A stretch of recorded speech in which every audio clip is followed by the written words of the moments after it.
we started to actually push more toward open houses than doing all that stuff. But once again, because of the old system, you still get drug in, so you got to at least make an appearance.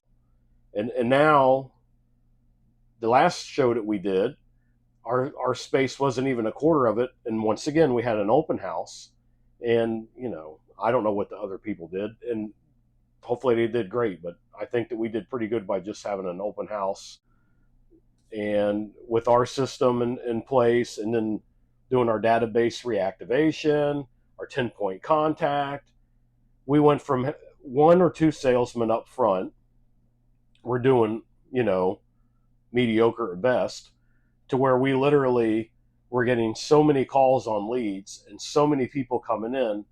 I was pulling my rig techs to actually come in and answer phone calls, and the salesman didn't even have time to demo the boats. That's how busy we were starting to get just off that.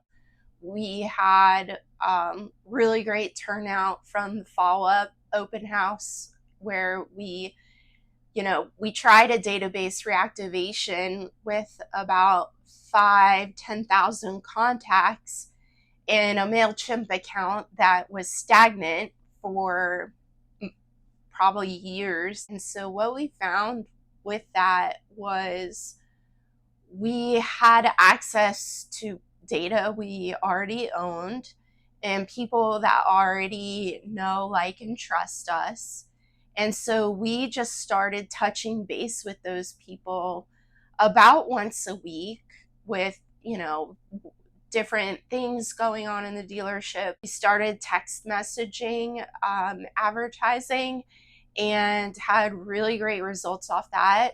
At one point in time, we sold a 33-foot cabin cruiser just off one text from a previous client that saw we had just gotten this boat in on a text campaign that we did, and came in and took a demo and ended up buying it. And so that minimal spend on what the text cost was a massive ROI.